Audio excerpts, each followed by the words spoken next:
play the way we played and get too positive. But percentage is in way tilted in the positive direction. So and I'm not really a rose-colored glasses type of guy, but you can't ignore that. So no, the percentage of plays that I thought we played at a high level were obviously good. And as football, like we told the guys, football that ball makes like water. He's going to find a crack. And so where we were deficient, obviously showed up. And so I mean it's continued progress as we go through it. I think you build on so much of it. I think for so many of these guys, I think somebody told me had 10 guys play their first snaps at USC defensively. And no one wants to hear that, but it doesn't make it any less true. And so, we got to keep coaching them up, and we got to coach it at a high level, and we also got to give credit to the opponent. Coach Brennan and that staff did a great job. It's a high-level quarterback, and we know we're going to have that conversation every week in terms of quarterbacks that can make a bad play good and obviously spread offenses. So, no, I'm at the risk of sounding like a coach that's bluffing you. I'm extremely excited after week one and very, very disappointed by individual plays. What was Eric Gentrys' impact? And is he on the pitch count right now?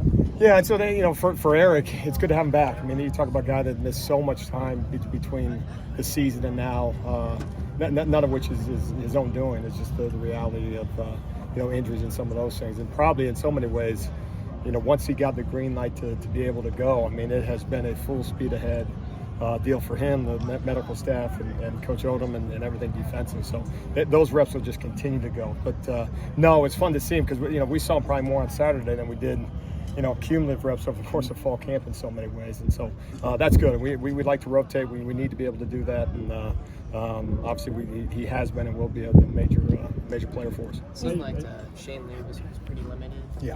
Week one. How's he doing? How's he coming along? What do you? Yeah, that was just health, and he'll continue to progress, and a guy that will keep pushing the envelope to get him ready to go, and a guy that we think will certainly have an impact.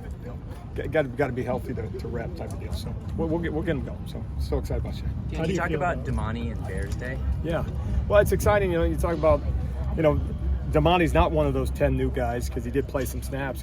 But on the same note, you're talking about a guy we all know that was very, very limited a year ago, and in so many ways probably didn't have any reps at 100%. So no, excited to get him out there, and a guy that I probably put him in a tough situation as the invert half guy right before the half, and you can have the checkers in the right place. But that's one of those situations. And I told Damani this, where he had enough reps of that, put the ball in the air coming at him. And I got to be honest with myself and say, what, that's probably not the situation they want to put him in. But all told, I thought did a nice job and just going to continue to get better. Good lead post position right after the I think halftime that way, and so it was good. And watching the tape, I think Bear was more impactful than probably on Saturday. I maybe thought he would, or thought he had. You see the stat sheet and you think some of those scrambles, God dang, but any impression, and you watch it and you say, oh man, some missed opportunities.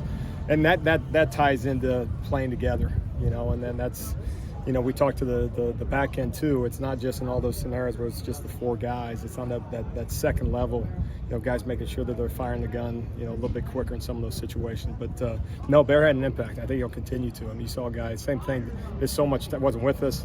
Getting him in the summer, missed a lot of time in fall camp. Again, not his own doing, just the reality of football. And so no, he's just going to keep going in that direction. He's a good guy to have. Thoughts on Curtis's? Thoughts on Curtis's debut? Curtis is going to be awesome. Curtis, and I'm really excited about him. I mean, there's some things that as you look back on it, his first reaction is hit somebody. The second reaction is maybe go in the right direction type of things at times. But that just comes with reps. I mean, that's just the reality of it. You talk about tall order, and we put him in in the game, and we've talked about the depth of linebacker type of thing go through fall camp, and so it's just seeing it, reacting to it, and so he's one of those guys that I think he'll make major leaps moving forward, and no, he'll run and hit you now. No, that of all the guys we're worried about, it's not Tackett. How do you feel about the defense after 1 week? This time of year compared to a year ago.